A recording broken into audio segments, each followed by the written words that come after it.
Mida tähendab vaimkogumi mõiste meie kanali kontekstis?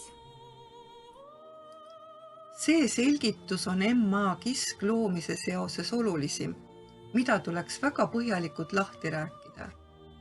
Aga jäägem avasõnumi lainele ja võtame eesmärgiks võimalikult lühidalt ja täpselt välja tuua, mida eelinfoks tarvis. Selle imetaolise koolikarkassi ja avatarideks kasvamise hingeravimeetodi autorid on maa vaimse hierarhia inglid, mis on ema Maarjana tuntud looja vaimuteenistuses. Ja kuna ingliterapeut Mariat on nüüd 12 kalendriaasta vältel treenitud nii tema maiseks avatariks kui ka M.A. Kisk hingeravikooli loomise visionäriks ja elukutseliseks kanaldajaks ning tsiviilinimesel Marial on olemas ka vastavad akadeemilise hariduse pädevused, siis ei ole ingliterapeut Maria selles rollis enam DNA mõttes päris inimene ega ka inimesena terapeut, vaid on meediumterapeut, kes võtab vastu avatarkogumi energiavõnkeid ning vahendab kõrgema energia levitatud kavasid ja plaane.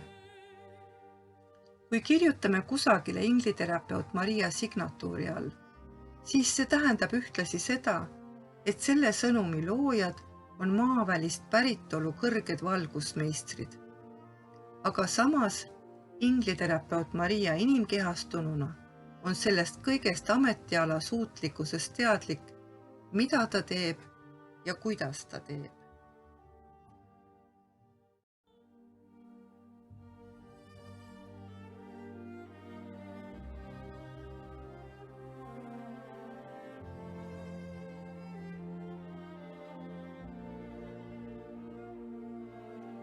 Olles vaimu poolt pühitsetud rollis nii juht kui alluja, tuleb ametis oleval ingliterapeut Marial endal ja kogu ravialusel õppegrupil alati meeles pidada, et tegemist on täiesti uut laadi ravilise meetodi ja avataride massilise maandumise eesmärgi elluviimisega. Ning et see, mida me mõtleme, kirjutame ja teostame oma kanalis ja väikeses kooligrupis, mõjutab väga otseselt maa ühisteadvust, mille teenistuses me oleme.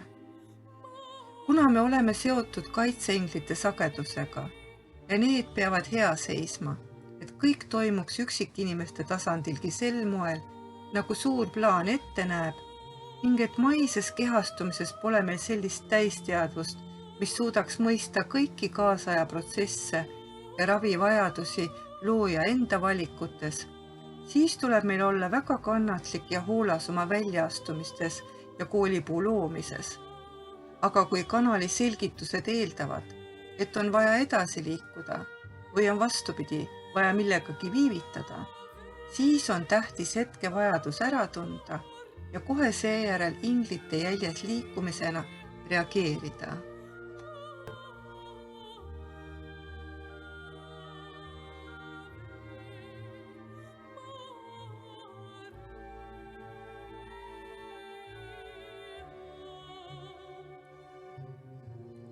Meie kanali sõnumid on arhailise inglipere sõnastuses ja üles laetud erilise ravikiirgusega ning mõttevoo rütmilisuses, mida ei saa lugeda ja jälgida siis, kui oled väsinud, mures, ärevil ning kui peas on muud mõtted või arusaam.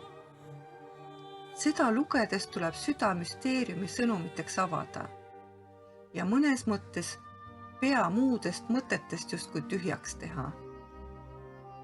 Oleme kogenud ja teadlikud, et neile, kes ei ole esoteerikaga eelnevalt kokku puutunud ja vaimse maailma sõnavara ning loomistava ei tunne, näib see esmapilgul kõik segase jutu või ulmelise väljamõeldisena.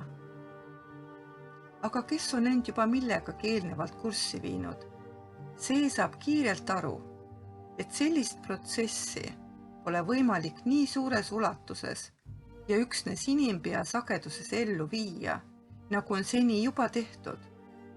Ja igapäevane maa olukord viitab sellele, et usu või mitte, aga kõik juba muutub. Ja mida kiiremini end eesootava aja vajadustega kurssi viia, seda kergem saab olema see aeg, mil kõik õpivad ja teevad, mida saavad, et end planeedile saabuva suure valguse sündmuseks hingepuhastuse kaudu ette valmistada. Kokkuvõtteks ütleme, et aeg, mida sajandeid on ette kuulutatud ja Kristuse uueks tulekuks nimetatud, on käes. Ning looja valgus liigub vääramatult sammul senise evolutsiooniprotsessi lõpetamise ja samas juba uue kuldaja künnise suunas. Maarja rahvas, tõuse, sa suudad!